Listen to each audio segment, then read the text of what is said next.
아.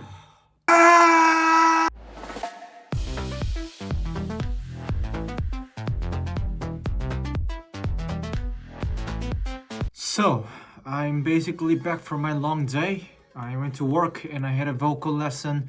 And first of all, how was my week? Well, every day I've been practicing my vocal and guitar, reading of course, but it hasn't been easy, which means it has been a super long week. So I'm going to go through how was my week for the past 3 weeks of being in sober. The week 1, anger. Week 1 was intense. I was mostly just angry. It was just because I was frustrated that I broke my plan not to drink, and every day felt like I was pushing back against my own guilt, but I kept going still. And week 2, discovering madness. Week 2, things got even harder. The temptation was so real. It felt like every night my brain would try to convince me just to have one glass. Like, what's the big of a deal? Like I mentioned in my previous video, the sobriety is honestly the hardest thing among everything on my Mandarin plan.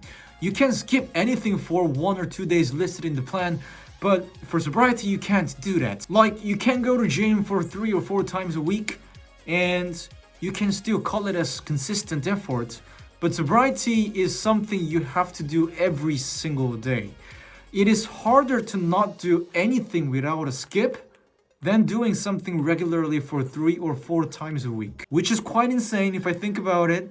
And in my second week of being sober, I started to discover the madness. Well, Buddha said life is pain in the ocean, and being sober feels like you're a pirate crossing the ocean, but without a rump. And if you do those things over and over again, especially for like 14 days without a skip, that's when you start to become crazy, of course. Week 3, lethargic. I guess that intense anger or madness has burnt out, but instead I feel tired. Like, really insanely tired. I've done some research and it turns out feeling lethargic is actually a pretty common symptom when you're quitting. So yeah, I've been feeling pretty low energy, and it even makes you feel like if sobriety is really something necessarily in your life. But was there any benefit? Well, there is actually. You become more productive, and that's because you have no hangover 7 days a week, meaning you have so much energy to become more productive. But so far, that's the only benefit that I'm discovering throughout the sobriety. Oh, anxiety-wise, I would say you become less anxious in the social circumstances, and you start becoming more confident by yourself. But I still wonder how that could improve more as the time goes by. In the meantime, I just wanted to talk about the book called The Last Song You Left Behind by Ichijo Misaki. I've just finished reading it last night. Well, Ichijo Misaki is a Japanese author, by the way, and as I know, one of the famous work by her is actually Even If This Love Disappears Tonight. I haven't read that one, but then I have seen a lot of good reviews for this one. So this is basically the book that released after Even If This Love Disappears Tonight. I don't think this one is available in English version, but then I finished reading in Korean version. I've seen a lot of good reviews from people, but did I actually like this book? Not really. Honestly, I'm an author and I have received criticism before. But here's the thing, even God can't make everybody like him. And unfortunately, I didn't like this book. Don't get me wrong, I love romance. I love the works written by Guillaume Musso, Jennifer Nevins, and a lot of other authors, but this was just not my story. Well, first of all, it's just too much of a cliche. The story unfolds with the first perspective of the male character Mizushima, who is a super introvert, as anybody can tell. He believes that he's an ordinary guy and he likes to write poetries in his room. And one day, his homeroom teacher discovers his talent and reads one of his poems to his classmates. That's the point when a girl called Ayane started to have interest in this guy because she was a phenomenal musician and she needed a lyricist for her song. First of all, this part just does not make sense at all. Ayane in this story is described as the mysterious ice queen with a beautiful appearance. Like, such a girl just suddenly start talking to an ordinary looking guy just because he writes poem. This is such a cliche to me. I'm a debuted author when I'm 22, and I'm a quite good guitarist when I was back in school. Did any of those kind happen to me? Not at all. Not even when I won a talent show in my school in front of 500 people.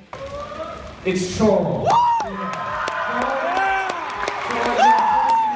You can't argue that Ayane needed a lyricist, but the story setting is that Ayane already has an uncle who lives with her together, who is already a professional musician, and she has a band with a bassist who used to be professional as well. So this setting does not make sense for me at all from the first. Like, there is totally no reason why such a girl would suddenly talk to an ordinary guy just because he writes poetries. Well, theoretically, there is one possible reason. Probably he was insanely handsome, and him writing a poetry might have been a good excuse to go talk to him. But does such a guy exist? A handsome guy who's not very outgoing, thinks himself is just an ordinary and only writes poetry in his room? I kind of sense that the author was a female author while reading this book. I have zero knowledge in Japanese names or whatsoever, so I googled Ichijo Misaki, and I was right.